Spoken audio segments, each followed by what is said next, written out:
자, 영속성 문제인데 4번 문제부터 한번 보겠습니다. 자, 4번 문제 27회 박스 형태로 나왔죠. 다음에 파생 현상을 모두 발생시키는 토직성. 이런 거는요, 세 개 중에 하나만 알아도 맞추는 문제잖아요. 자, 소유함으로써 생기는 자본이익, 뭐 캐피털 게인 원어가 나오는데 자본이득이에요. 여러분, 자본이익은 자본이득. 또 이용하에 생기는 운용이익, 요거는 뭐다? 운용이익은 뭐예요? 소득이득이에요. 소득이득. 자본이득, 소득이득인데 이걸 발생시키는 것은 바로 영속성이에요. 그래서 여러분, 영속성에 의해서 우리는 장기 투자하잖아요. 그럼 토지에 장기 투자하면은 아까 얘기했듯이 뭐가 나온다? 우리는 집가 상승에 따른 이득이 뭐를? 자본이득. 또 소유함으로써 우리는 부동산 보유 기간 동안 운영함으로써 생기는 뭐죠? 소득이득. 요 두 가지를 우리는 누릴 수 있어요. 향유 누릴 수 있다, 얻을 수 있다. 요걸 묻는 거잖아요. 영속성. 첫 번째가 그 얘기입니다. 두 번째는 가격이 하락을 하도 소모가 안 돼. 토지는 사용하여도 소모가 안 되잖아요. 그렇기 때문에 가격 상승을 기대하여 매각을 미룰 수 있다. 그리고 부동산 관리의 중요성을 강조하죠. 여러분, 토지는 비소모적 재화잖아요. 비소모적 재화이기 때문에 가치에 소모가 없기 때문에 뭐가 우수하다? 가치 보존력이 뭐하다? 우수하다. 가치 보존력이 우수하기 때문에 토지에 대한 투자자의 선호를 높게 하고 부동산 관리의 중요성을 강조합니다. 그래서 뭐의 특성? 영속성의 특성입니다. 자, 5번 문제도 또 작년에 출제된 것도 영속성인데, 자, 또 설명 박스 본다. 부동산 관리의 의의를 높게 한다. 왜? 토지는 어떻게 비소모적 재화로서 가치의 보존력이 우수하기 때문에 관리의 중요성을 우리가 가져오죠. 자, 장기 투자를 통해서 자본이득, 소득이득을 얻을 수 있다. 아까 설명했죠. 또 부동산 활동에서 장기 배려를 하게 된다. 여러분, 영속적이잖아요. 토지는 영속적으로 우리 발생하기 때문에 부동산 활동 시에 뭐가 필요하다? 장기적인 배려가 필요하다. 부동산 활동 시에 장기적인 배려가 필요한 것은 바로 뭐가 나오죠? 영속성의 특성. 작년에 출제된 문제. 작년 쉽게 출제했죠. 토지의 특성. 박스를 이용한 문제인데, 자, 여러분 6번 문제, 이게 좀 까다로운 거지. 6번 문제가, 자, 영속성에 관한 설명으로 옳은 것을 모두 고른 것. 또 옳은 겁니다. 영속성에 토지의 집약, 또 집약이 떴어. 집약적 이용과 토지의 부족 문제를 야기한다. 토지 부족 문제 나오고 집약 뭐? 부증성이에요. 부증성. 자, 토지의 소모를 전제하는 재산. 토지는 비소모적 재화이기 때문에 토지의 소모를 전제로 하는 재생산이론 적용할 수 없고, 또 비소모적 재화이기 때문에 물리적 감가상각이론도 적용할 수 없죠. 그래서 니은 영속성입니다. 디귿 부동산 활동을 임장. 자, 위치가 고정되어 있기 때문에 뭐 한다? 토지 거래세 자료를 수집해서 분석하는 정보 활동. 토지가 위치에 있는 현장에 가서 확인하는 임장. 부동산 활동을 정보 활동과 뭘로 만들죠? 임장 활동으로 만든다. 하여튼 임장 활동이 떴다는 얘기죠. 임장 활동. 임장 활동이고, 또 감정 평가 시에 지역 분석을 필요로 한다. 왜냐? 부동산 활동 및 형상을 우리는 뭐 한다? 국지화시키죠. 토지가 속해 있는 지역 범위 내에 국한시키잖아. 국지화시키기 때문에 토지 가치에 영향을 미치는 지역 요인에 대한 분석이 필요하죠. 그래서 지역 분석의 필요성이 나온 것은 바로 뭐다? 부동성. 그래서 세 번째는 디귿은 부동성. 네 번째, 일물 일가의 법칙이 배제된다. 여러분, 개별성이거든요. 자, 물리적으로 똑같은 토지는 오직 하나밖에 없죠. 그래서 비대체성, 개별성을 비동질성인데, 여러분, 이 비대체성으로 인해서 뭐가 나타나죠? 거기 보니까 토지 시장에서 비대체성으로 인해서 토지 시장에서 토지 상품 간에 뭐를 제약한다? 완전한 대체 관계를 제약을 해요. 자, 이 지문도 한 3번 출제했죠. 완전한 대체 관계를 제약한다. 개별성의 특성. 그리고 토지 상품은 표준화가 어렵죠. 표준화가 어려워요. 네? 비표준화로 인해서 대체 가능성이 낮거든요. 그래서 한 가지 물건에 한 가지 가격이 성립한다는 일물 일가의 법칙 성립이 어렵다. 개별성. 마지막은 개별성의 특성. 그래서 니은과 미음이죠. 2번이 정답인데 미음 부동산 활동을 장기 배려하게 한다. 장기 배려는 뭐 때문에? 토지 수익이 영속적으로 발생해서 장기적 배려가 필요하고 또 토지는 뭐다? 비소모적 제약이기 때문에 뭐가 우수하다? 가치 보존력이 우수하다. 영속성. 니은과 미음. 26회 시험에 출제를 했는데 이게 좀 약간 최근 문제 중에 그래도 좀 까다로웠다. 26. 여러분 26회, 29회, 26회 우리가 27회, 30회는 영속성 물었고요. 28구는 부정성 물었어요. 그럼 다음에는 뭐 물을 것 같아? 원래 같으면 저 같으면 부동성 쪽에서 물을 것 같아. 부동성. 24회는 개별성 물었거든요. 그래서 올해는 부동성 쪽에서 묻지 않을까. 자, 여러분 7번 문제로 갑니다. 24회 시험에 자 봅니다. 틀린 거 찾는 건데 영속성으로 인해서 원칙적으로 감가상각이 적용되지 않죠. 왜? 요거 비소모적 재화이기 때문에 감가상각 이론을 적용할 수 없다. 1번 맞고 2번 부동성으로 인해서 부동산 활동이 뭐가 돼? 국지화가 뜨면 부동성 맞습니다. 부증성으로 인해서 토지는 뭐다?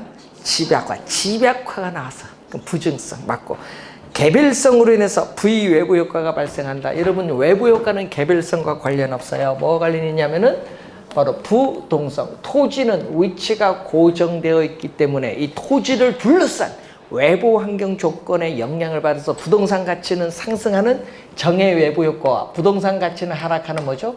부의 외부 효과가 발생하죠. 외부 효과가 발생하는 것은 뭐와 관련이 있다? 부동성, 개별성이 아닙니다. 그래서 정답 몇 번? 4번 정답. 자, 여러분 쓰레기 매립장이 들어서면 주변 부동산 가격이 하락하죠? 이게 부의 외부 효과예요. 예, 부동성입니다. 이 부동성. 4번 정답. 자, 토지 이용 주체의 목적에 따라 인위적으로 토지를 뭐다? 분할. 여러분 한 필지 토지를 분할할 수도 있고 여러 필지를 합병할 수도 있어요. 합병해서 이용할 수 있다. 자, 5번은 뭐의 특성? 5번은 무슨 특성? 인문적 특성. 예. 이 자연적 특성의 제약을 완화해준 인문적 특성에서 우리 뭐가 나오냐면 용도의 다양성. 그리고 지금 5번 지문이 요거거든요. 합병. 5번 지문이 합병,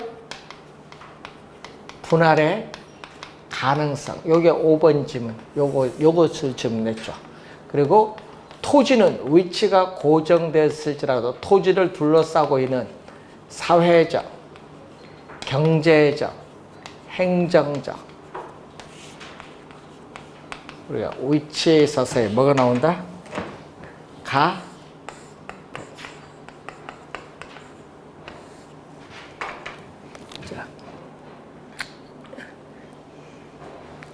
자, 어떤 지역에 대학교가 들어서게 되면은 인구가 집중되면서 수요가 증가하죠. 그럼 가격은 상승한다. 이런 것은 사회적 위치의 가변성. 뭐 그런 거. 자, 전철 노선이 연장돼서 역사가 신설된다. 그건 교통체계가 바뀌죠. 경제적 위치의 가변성. 자, 공업 단지로 지정이 돼서 그건 뭐다? 행정적 위치의 가변성. 자, 그런 것을 한번 우리가 확인해 보시면 되겠고요. 자, 8번 문제 봅니다. A 아파트의 인근 지역에 공원이 새롭게 조성된다. 자, 대형마트가 들어서서 또 편리성이 높아지죠. 그래서 부동산 가격이 상승했다면 토지의 자연적 특성 뭐죠? 외부 효과가 발생했잖아요. 뭐 부동성과 관련 있고 또 인문적은 요거죠. 예? 뭐 사회적, 경제적, 행정적 이거 인문적이라고 하죠. 합쳐서 인문적 위치의 가변성. 예? 가변성, 위치의 가변성과 관련이 있어요. 2번 정답.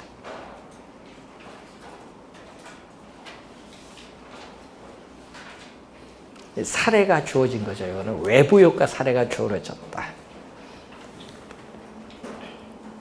자, 시험 문제 나오면요. 요거 출제하는데 또 용도의 다양성은 뭐가 나와요? 주어진 토지에 다양한 용도를 제공해 줄 수 있기 때문에 다양한 용도 중에서 어떤 용도로 이용할 때 그 토지로부터 최대 수익을 얻을 수 있느냐. 최유효 이용에 또 뭐가 나온다?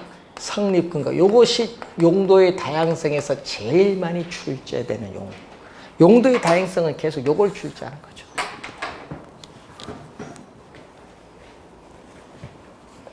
자, 올해 시험에 또 출제를 하는데 제가 보는요 답은 어디서 물어요? 정답은 보통 자연적 특성에서 정답 묻잖아요. 그래서 올해 또 시험 문제 또 출제되는 토지 특성에서 하여튼 자연적 특성에서 정답 묻기 때문에 여기 원래 또 출제를 또 합니다. 매년 한 문제 출제를 또 하는 부분.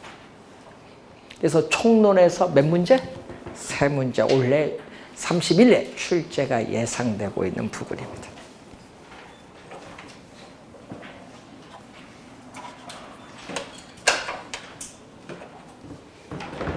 자, 그러면 이제 여러분 경제 이론으로 가서 35페이지로 넘어갑니다. 자, 이 저량과 이 유량에 관련된 문제가 이제 나오는데, 자, 35페이지에 항상 우리는 뭐를 묻는 거? 유량과 뭐를 구분하자? 저량. 여기 경제 이론 나오면 제일 기본적으로 유량은 플로우 개념, 저량은 스톡 개념, 스톡 개념이죠.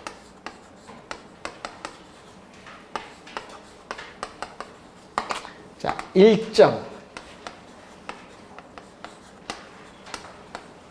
일정한 기간. 자, 일정한 기간. 자, 일정한 기간 동안의 자, 여러분 물이 흘러가는 것처럼 시간의 프로 흘러가는 개념. 그래서 뭐 월, 연 이렇게 기간으로 표시되어야 측정이 가능한 변수가 바로 뭐죠? 유량. 자, 여러분 저수지에 있는 물은 흘러가지 않고 멈추어져 있듯이 시간도 멈추어져 있다. 정지된 상태. 시점이죠. 그러니까 현재 시점 주택 재고량 얼마냐. 현재 시점 또 우리나라 인구 얼마냐. 현재 시점 우리나라 외채 얼마냐. 이런 일정 시점에 자, 현재 시점 여러분 우리나라의 가계의 부채 얼마냐. 현재 시점 어떻게 돼? 정부의 재정적자 얼마냐. 이런 뉴스 보면 나오잖아요. 요즘 보니까 어제 보니까 뉴스 보니까 현재 시점 우리나라의 재정적자가 얼마? 올해 벌써 1, 4분기 54조 5천억 어제 나왔잖아요. 뉴스에. 현재 시점 딱 3개월 동안 봤더니 54조 5천억 적자. 뭐 여러분 코로나 지원해 줬잖아요. 그런 식으로 이건 시점이 나오면 저량 개념. 그래서 구분하는 거 사례를 묻잖아요. 자, 그러면 저량 경제 변수는 모두 몇 개냐? 주택 재고, 가계의 자산, 부채, 도시 인구 규모. 왼쪽 세 개는 뭐다? 저량. 오른쪽 건물 임대료, 월 임대료 연간이죠. 근로자 임금이라든지 신규 동그라미, 신규 주택 공급량. 이것은 유량. 저량 세 개, 유량 세 개인데 여러분 신규. 자, 여러분 주택을 착공해서 2년이라는 기간이 경과돼서 주택이 완공돼서 공급됐어요. 2년이 지났으니까 이것은 무슨 개념? 유량. 신규 주택 공급량. 요즘 뉴스 보니까 예를 나오죠. 자, 여러분 전년 대비 주택 거래량 얼마냐. 그러니까 우리가 연간 주택 거래량 또는 분기별 주택 거래량 뭐 이런 거 나오는 건 다 유량이에요. 유량. 그리고 또 뭐죠? 우리 임대료. 임대료 수입, 뭐 지대 수입이라든지 뭐 소득, 근로자의 연간 소득, 월 소득, 임금 이런 것은 전부 무슨 개념? 유량 개념. 자, 현재 시점 전국의 미분양 주택의 수가 얼마냐? 주택 재고량이라든지 현재 시점 우리나라에 있어서의 가계에 있어서의 부채, 자산, 뭐 가계 부채 자산 얼마냐? 현재 시점 우리나라의 인구 규모는 어떻게 되냐? 예? 이런 거. 예? 현재 시점 우리나라의 주택 보급률 뭐 94% 뭐 이런 주택 보급률 이런 것은 전부 저량계, 유량 저량계 사례를 구분하실 줄 아시면 되겠습니다. 자, 3개입니다. 2번 정답이 되겠죠. 이 기간이 나오면 유량, 시점이 나오면 뭐다? 저량. 자, 2번 올해 또 출제가 예상되는 상당히 중요한 용어죠. 2번 수요량의 변화와 수위 변화인데 이거 잘 구분해 두셔야 되는데 옳은 걸 찾는 겁니다. 그래서 항상 시험 문제는요. 수요량의 변화와 수위 변화가 계속 출제를 하는데 하여튼 올해도 중요하다. 항상. 그래서 여러분이 수요, 양의 변화, 수위 변화, 시험 문제에 계속 출제가 되고 있는 요거 올해도 출제합니다. 정확하게 기억하는데 자, 이러면 아파트 시장 하면 아파트 가격, 단독주택 시장 하면 단독주택 가격인데 해당 상품의 가격이 변합니다. 자, 해당되는 상품의 뭐가 변한다? 가격이 변한다. 자, 해당되는 상품의 가격이 변해요. 근데 가격 이외에 다른 조건은 아무런 변화가 없다. 가격 이외에 다른 조건들은 아무런 변화가 없다. 일정하다고 가정을 해요. 뭐만 변한다? 가격만 변해요. 가격만 변하면요. 동일한 수요 곡선 뭐에서? 상.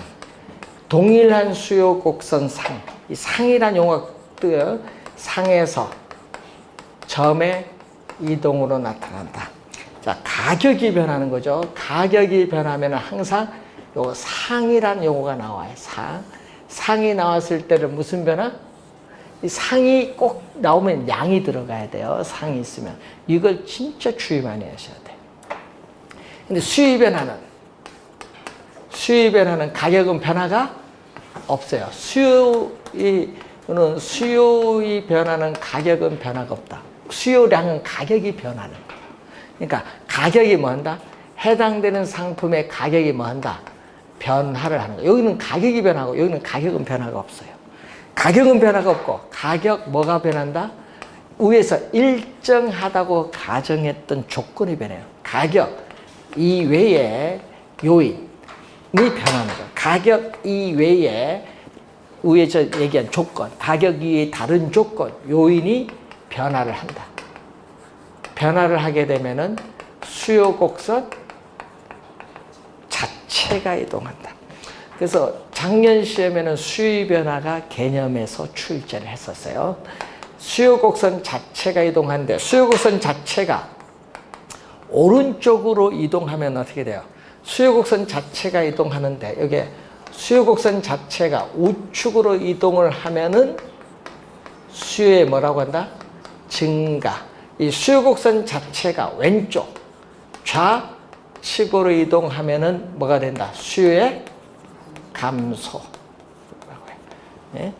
수요의 변화에는 두 가지 있거든요. 수요 곡선 자체가 우측으로 이동하면 수요 증가, 좌측으로 이동하면 수요의 감소. 우측으로 이동을 한다. 이런 의미거든요. 자, 수요 곡선 자체가 수요 곡선은 일반적으로 지금 이렇게 뭐가 된다? 일반적으로 우하향을 하고 있어요. 일반적으로 이렇게 우하향을 하고 있는데 수요 곡선 자체가 우측으로 이동하는데 지금 2번 문제 풀면 요거 있거든요. 이번은 가격면에서 보는 게 양면에서 봤을 때 이렇게 화살표 이런 형태로 가면요. 요거는 오른쪽 위로 향하네. 우상향이라는 말 사용한 거고, 여기서는 또 이렇게 가면 뭐가 돼? 이렇게 가면 좌하향. 2번 문제가 이런 말로 출제한 우상향 좌하향으로 출제한 거예요. 자, 한번 확인 한번 해보겠습니다. 자, 옳은 것을 찾는 거, 옳은 겁니다. 옳은 거. 자, 자, 여러분 문제 2번 보세요. 아파트 매매 시장에서 아파트의 동그라미. 항상 아파트입니다. 문제 키워드를 보셔야 돼요. 아파트 동그라미 쳤죠? 자, 아파트 가격 하락의 예상의 또 동그라미. 자, 그러면은 이 수요의 변화 요인이 나오거든요. 수요의 변화, 이 수요의 변화 요인을 보면은 이 소비자들의 뭐가 나왔다? 이 미래에 대한 예상이 나왔어요. 여러분, 이 예상이 나오면은 수요의 변화예요. 여러분, 예상, 뭐 기대, 예상 기대, 요게 떴어. 지금 예상 기대, 지금 이 지문이 떴어. 이 지문이 뜨면은 뭐다? 이 지문이 뜨면 수요의 변화가 돼. 수요의 변화. 예상. 그게 포인트예요. 예상 1번은. 그러면 아파트 가격이 하락할 것이라 예상돼요. 여러분, 아파트 가격이 미래에 떨어질 것이라 예상되면 현재 시점 비싸죠? 현재 시점 비싸면 살까요? 안 살까요? 안 사죠. 현재 시점 아파트를 사고자 하는 수요가 감소해. 1번은 수요가 감소니까 요거죠? 수요 감소니까 어떻게 돼요? 문제는 수요량의 변화로 동일한 수요 곡선 상 이런 식으로 가면 안 돼. 어떻게 돼요? 수요 곡선이 이렇게 뭘로? 수요 곡선이 좌체가 뭘로? 이렇게 좌하향으로 이동한다. 1번 틀린 점. 상이 나오면 안 돼요. 상이 나오면. 자, 2번 갑니다. 실질 소득이 증가한다. 여러분 실질 소득이 증가하면요, 사고자 하는 상품의 수량이 이전보다 더 많아져요. 예? 그럼 뭐가 돼? 수요가 증가해. 그래서 실질 소득, 여러분 시험 문제 보면 요 실질 소득, 여러분 명목 소득과 실질 소득이 다릅니다. 여러분 월급으로 들어온 건 명목 소득이고 그 소득 가지고 살 수 있는 상품의 수량이 실질 소득이야. 그럼 실질 소득이 증가하면 뭐가 증가해요? 수요가 뭐 한다? 증가를 해. 수요가 증가하면 우의 그림이에요. 우상향으로 갑니다. 자, 어떻게 돼요? 수요 곡선은 좌하향으로 이동하는 것이 아니라 뭐다? 우상향으로 이동해. 네, 틀린 질문. 자, 3번. 자, 대체제인 단독, 여러분 시험 문제 우리 출제 요원들은요, 이 대체제를 진짜 좋아해. 출제 요원들은 뭐를 좋아한다? 대체제를, 정답을 많이 물어요. 대체제에서. 대체제인 뭐가? 대체제인 단독 주택 가격이 오르면, 대체제인 단독 주택 가격이 상승하면은 수의 법칙에 따라 단독 주택에 대한 수요량은 어떻게 돼요? 수의 법칙에 따라 감소를 하죠. 그러면은 아파트는 어떻게 돼요? 단독 주택 소비를 줄이면서 아파트에 대한 수요는 뭐 한다? 증가시키. 수요가 증가하면 어느 거? 요걸로 오죠, 요거. 수요가 증가하니까 어떻게 돼요?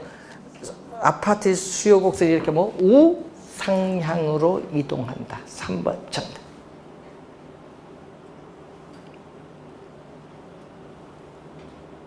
시험에 대체제를 진짜 많이 물어요. 대체제. 정답 많이 묻습니다. 그래서 시험 문제 대체제 나오면요, 여러분 신경 쓰고 지문 읽어봐야겠다. 왜? 정답 지문으로 많이 물으니까. 대체제는. 자, 네 번째, 아파트 담보 대출 금리. 자, 여러분 대출 금리가 하락을 하면 어떻게 돼?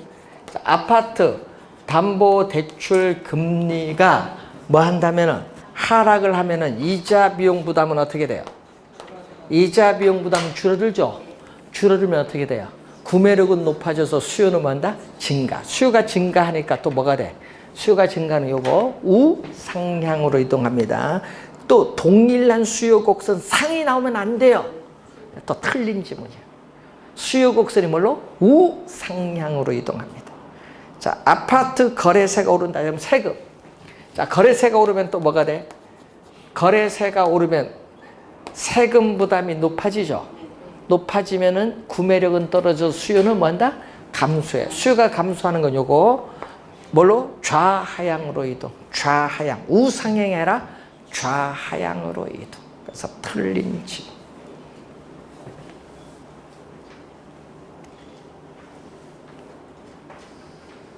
요걸 묻는 거, 구분하는 거. 예? 그래서 우상향 좌하향으로 이제 출제를 한 거예요. 우리 보통 그렇게 출제 잘 안 하거든요. 우상향 좌하향으로 안 하고 뭐 우측으로 이동, 좌측으로 이동 이렇게 많이 내는데 출제를. 자, 3번 문제로 갑니다.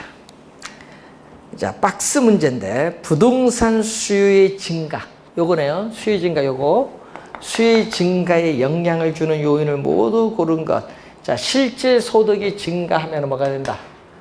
자, 수요 증가에서 실질 소득이 증가하면 수요가 뭐한다? 증가하지. 수량, 살 수 있는 상품 수량이 더 많아지니까. 자, 거래세가 오른다. 요거죠. 거래세가 오르면 세금 부담이 뭐한다? 높아지잖아요. 자, 거래세가 오르면 세금 부담이 높아지니까 구매력은 떨어져서 수요는 뭐한다? 감소해요.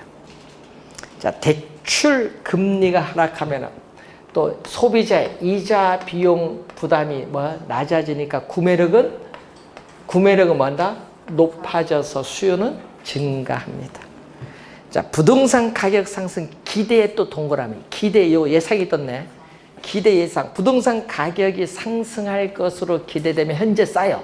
현재 싸니까 현재 시점 수요가 뭐다? 싸니까 현재 시점 수요가 증가한다. 네? 가격이 상승할 것이라 기대 예상이 되면 현재 싸니까 수요가 증가한다. 자, 인구가 줄어들면 어떻게 돼요? 수요도 줄어들겠죠. 그럼 수요의 증가 몇 개? 3개. 감소 몇 개? 2개. 기업 디귿, 니을 4번 정답. 몇 개로 물을 수도 있어요. 자, 4번은 그런 문제지네요. 자, 4번 문제, 이런 문제 나오면은 여러분이 잘 틀려. 이런 게 별표 3개야. 이게 난이도 상입니다. 4번 문제 같은 게 난이도 상이에요, 이런 게. 왜냐? 하나 모르면 틀려버린다. 이런 거로. 자, 아파트 시장의 수요 곡선을 좌측으로 이동. 자, 좌측으로 이동 밑줄. 좌측으로 이동 요거네요. 좌측으로 이동하는 것은 수요의 감소. 수요 감소 요인 모두 몇 개인가 찾아라. 야, 좌측으로 이동인데. 자, 실질 소득 증가는 뭐죠? 실질 소득이 증가하면 수요의 증가. 자, 건축 원자재 가격이 하락한다. 이러면 건축 원자재 가격이 하락하면 건축비가 하락해요. 건축비는 공급이야. 건축비가 하락하니까 공급이 뭐한다? 증가합니다. 이건 수요와 관련 없어. 이 건축 원자재 가격이 하락하면 건축비가 하락함으로써 공급의 증가가 됩니다. 인구 감소. 여러분 인구가 감소하면 뭐가 돼? 인구가 감소하면 수요가 감소. 아, 하나 나왔네요. 이거 인구 감소 하나 떴어요. 인구 감소 떴고 아파트 가격이 나오면 안 돼. 여러분 얘기죠. 아파트 수요량의 변화서 지금 무슨 시장? 문제에서 아파트잖아요. 자, 문제 그 4번 문제 아파트 시장 하니까 아파트에 동그라미 칠 거예요. 그럼 아파트 시장에서 이 얘기거든요. 아파트 가격 수요량이 주어졌죠. 수요 곡선은 일반적으로 우연한데 아파트 가격이 지금 여기 A점이에요.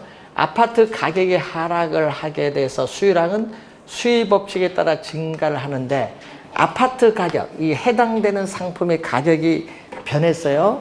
변하면 A점이 어떻게 온다? A점이 동일한 수요 곡선을 따라서 B점 돼. 동일한 수요 곡선 상에서 이동. 그러니까 어떻게 돼요? 수요의 감소가 아니에요. 동일한 수요 곡선 상에서 이동을 하고 있어요. 그래서 아파트 가격 하락은 관계가 없어요. 자, 아파트 선호도가 준다. 이러면 선호도가 줄면 어떻게 돼? 선호도가 줄면은 또 수요가 뭐 한다? 감소하지. 수요가 감소해. 선호. 자, 대체주택. 자, 여러분 대체주택이 나왔죠? 또 대체재인. 자, 대체재인 주택 가격이 뭐 했다? 하락을 하면은 수요법칙. 자, 수요법칙에 따라 주택 수요량은 뭐 한다? 수요법칙에 따라서 주택 수요량은 증가하면은 주택 수요를 증가시키고 아파트 수요는 뭐 한다? 감소시켰죠. 보다 수요의 감소. 여러분 그 대체주택 가격 하락 요것 여러분 요것 때문에 잘 틀려요. 요게 막 헷갈리는 거예요. 나중에 시험에 내면은 수요의 뭐다? 감소야. 감소. 그럼 가끔 답이 두 개인지 세 개인지 왔다 갔다 합니다. 이제 그러면 대출 금리가 하락하면은 수요가 뭐 한다? 증가해요. 그래서 세 개가 답인데 답은 2번인데 가끔 이런 문제 나면 1, 2번에서 왔다 갔다 하는 경우가 많습니다. 1,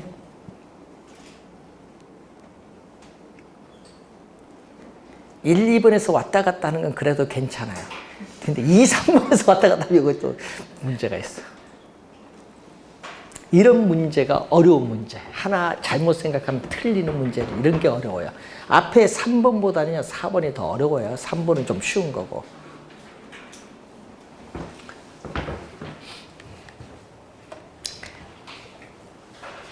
자, 우선 올해 중요하다. 중요하다. 보면 지문에 많이 나오는 게 있죠. 실질소득, 인구, 선호도, 기호, 선호교, 또 미래에 대한 예상, 대체제, 보완제 때 대체제가 제일 많이 나오죠. 보완제 잘 안 나오잖아 보니까. 시험 출제는 대체제를 좋아해. 대체제를 많이 출제를 합니다. 그리고 대출금리, 세금, 부동산이다 보니까 이것을 또 지문에 많이 구성해서 출제를 하고 있다.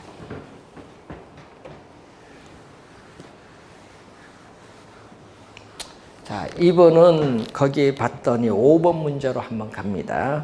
부동산에 대한 수요와 공급에 관한 설명으로 옳은 것은, 자, 옳은 걸 찾는 거죠. 작년에 출제된 문제입니다. 가격이 상승하면 공급량이 어떻게 돼요? 감소한다니까 틀린 지문인데, 자, 1번은 그 뭐에 대한 설명이야? 여러분, 1번은 공급의 법칙에 대한 설명. 자, 1번은 공급의 법칙에 대한 설명인데, 자, 우리가 분석하고 있는 변수인 가격을 제외한 다른 조건들은 또 아무런 변화가 없다. 일정, 불변일 때 가격이 오르면, 여러분, 공급은 누구 입장? 생산자 입장에서 가격이 오르면 어떻게 돼? 생산자는 수익이 높아지니까 많이 만들어서 공급을 한다? 늘려요. 그래서 화살표가 이렇게 변동 방향이 무슨 방향? 같은 방향으로 변동해요. 공급량 뭐 한다? 증가한다. 감소하는 것이 아니라 증가한다.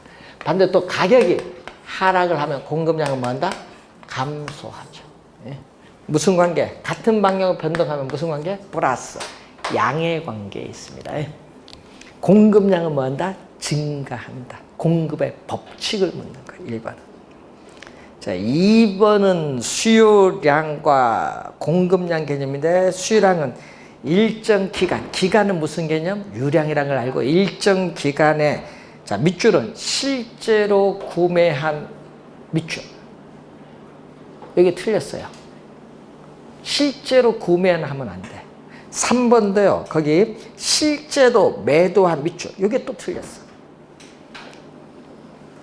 하여튼, 수요량이든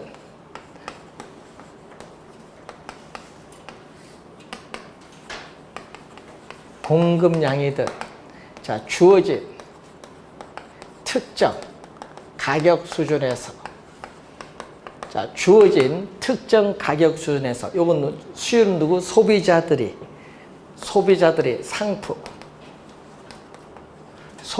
상품을 어떻게 위에는 실제로 구매한 하면 안 돼.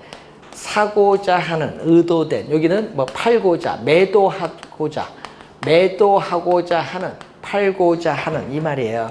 항상 이 얘기예요. 그러니까 실제로 구매한 수량이나 실제로 매도, 판매한 수량을 말하는 것은 아니다. 사후적 개념이 아니라 무슨 개념? 사전적, 팔고자 하는, 사고자 하는, 의도된, 계획된 수량을 나타내는 사전적 개념이야. 팔고자 하는 수량이지.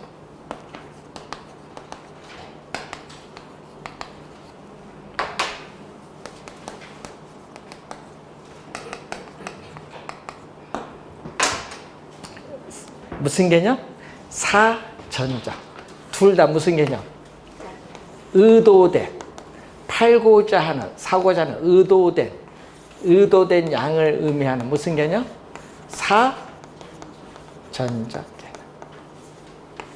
실제로 구매한 수량, 실제로 판매한 수량을 나타내는 사후적 개념이 아니라는 거. 2번, 3번 틀리지.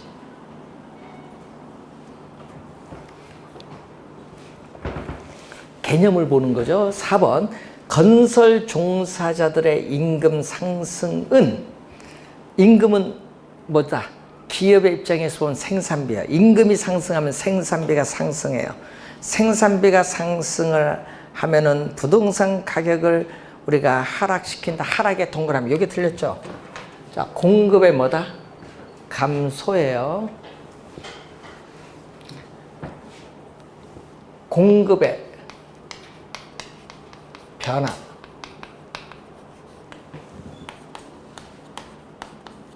공급량의 변화.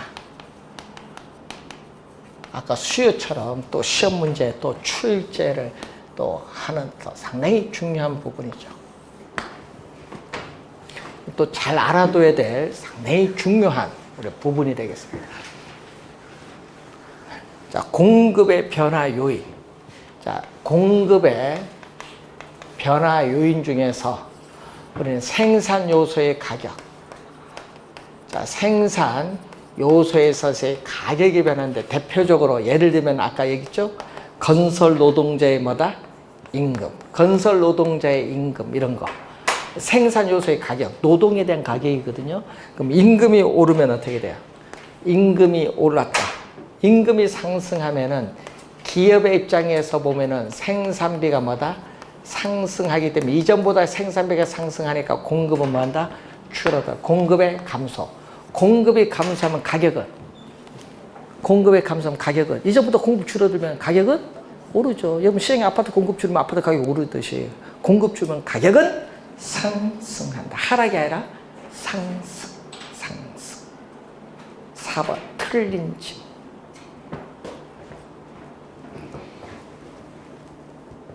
5번 가격 이외에 다른 요인이 수요량을 변화시킨다. 그러면 가격 이외에 다른 요인, 요거 얘기죠. 가격 이외에 다른 요인이 변화를 한 거예요. 그럼 어떻게 돼? 요거. 예? 우리가 얘기하면 가격은 변화가 없죠. P0, 가격은 변화가 있다 없다? 가격은 불변, 변화가 없어요. 가격은 변화가 없는데 가격 이외에 다른 요인이 변화하면은 어느 점에서 동일한 가격에서 이 점에서 이 점으로, 이 점에서 이 점으로 수요량이 이렇게 줄어드는 거예요. 그래서 수요의 감소가 돼요. 수요량을 변화시키는 거죠. 그래서 가격 이외의 다른 요인이 수요량을 변화시킨다. 수요량이 이렇게 감소하잖아요. 수요량이 여기서 여기까지 감소하잖아요. 변화시키면 수요 곡선이 어떻게 돼요? 좌측 또는 뭐다? 좌측 또는 이렇게 뭐다? 좌측 또는 뭘로? 우측으로 이동을 한다. 그 얘기죠. 그래서 5번은 뭐에 대한 설명? 수요의 변화에 대한 설명. 5번은 수요의 변화에 대한 설명. 어떤 분은요, 그 지문에서 거기 수요량을 변화시키면 나오죠. 또 그 양이 들어갔다고 수요량의 변화로 하면 큰일 나요. 아까 했잖아요. 지금 그림 보면 가격은 변화가 없는 상태에서 수요량을 변화시킨다는 건 수요량을 증가시킨다? 아니면 수요량을 뭐 한다? 감소시킨다. 뭐 동일 가격에서. 그 얘기예요. 그것을 수요량을 변화시키면 요 말이 들어갔다고 해서 수요량의 변화로 보면 안 돼요. 주의 많이 해두셔야 돼요. 항상 가격 이외의 다른 요인, 조건이 변하면 무슨 변화? 수요 변화라는 걸 항상 주의해야 돼요. 수요 변화 개념입니다. 5번은. 5번 정답입니다.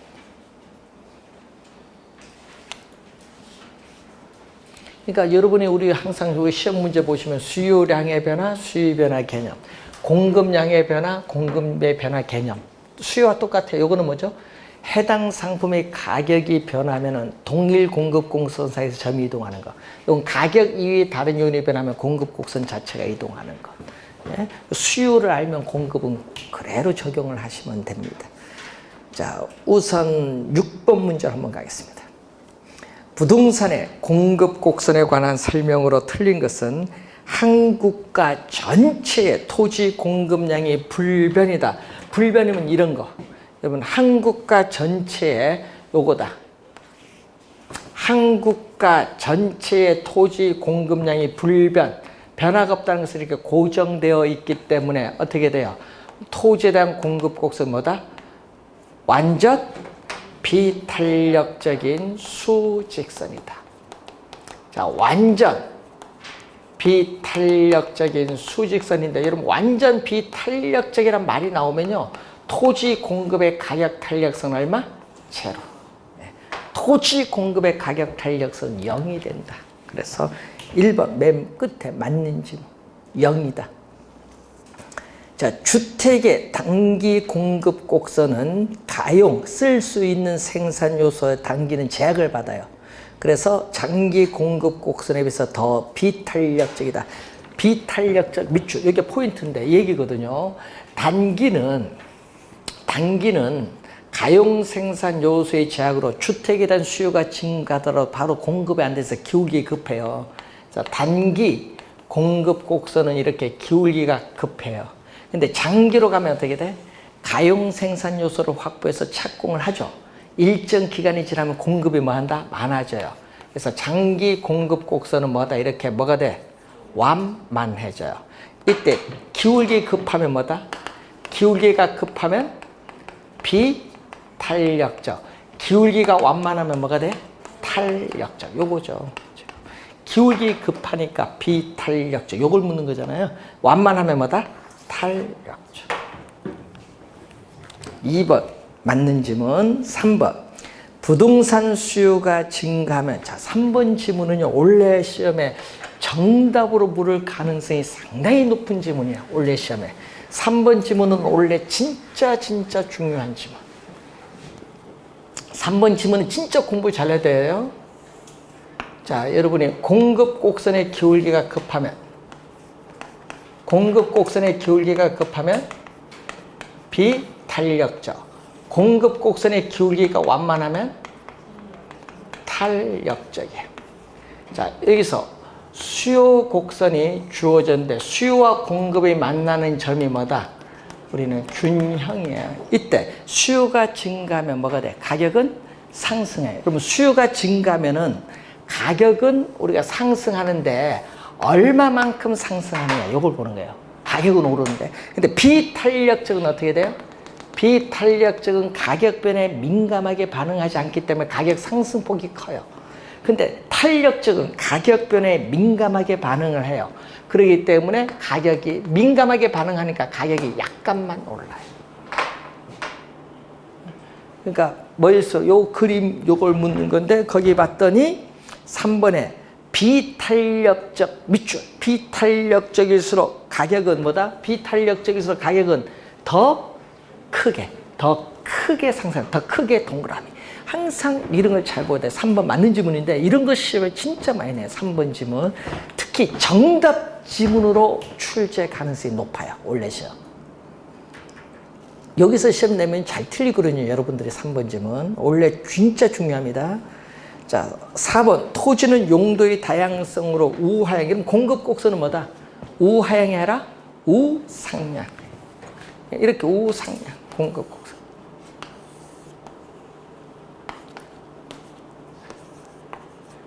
토지의 경제적, 용도적 공급이에요.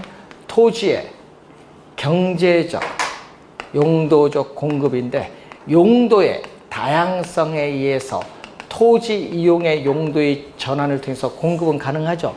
자, 여러분, 집가가 급등을 하더라도 택지를 조성해서 일정 기간이 지나면 이렇게 공급을 늘려줄 수 있어요. 용도적 공급은 뭐가 된다?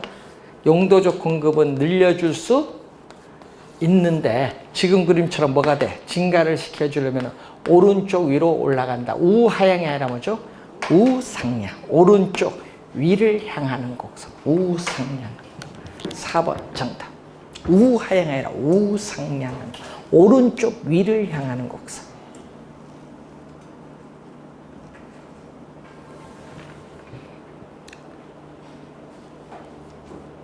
자, 5번 개발 행위 허가 기준 강화. 여러분 강화에 또 동그라미. 여러분 시험 문제는 또 강화하느냐 완화하느냐 요거잖아요. 강화하면은 해서 토지 이용 규제가 엄격해지면, 자 여러분 토지 이용 규제가 엄격해지면 공급이 쉬울까요 어려울까요? 요거부터 어려우면 비탄력적. 맨 끝에 비탄력적 밑줄.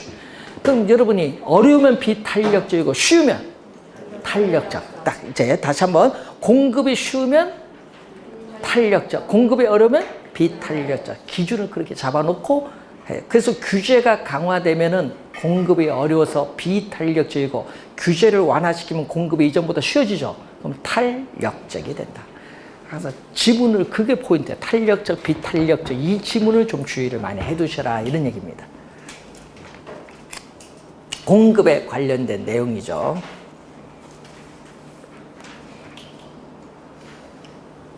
자, 6번까지 풀었습니다. 자, 여러분이 우리 다음 주 오늘 배운 내용을 또 복습을 좀 하시고, 다음 주에 우리 진도 나갈 때 얼로 나가요? 다음 주 오전 수업에 1교시 뭐거나 토지 용어, 토지 특성, 다시 수요 공급 균형 가격 나올 거 아니에요. 그럼 배우면은 오늘 문제 푼 게 다시 한번 딱 요게 배운 걸 보고 아 내용 나면 어느 게 중요한지 이제 딱 이제 와닿습니다. 자 우선 수요량의 변화, 수요 변화, 공급량의 변화, 공급 변화 중요합니다. 여기서 정답 많이 묻기 때문에 정확하게 기억을 좀 해두시기 바라고요. 우리 다음 주에 우리가 균형 가격 결정, 탄력성, 시장 이론 들어가도록 하겠습니다. 자 오늘 수고하셨습니다. 안녕히 가십시오.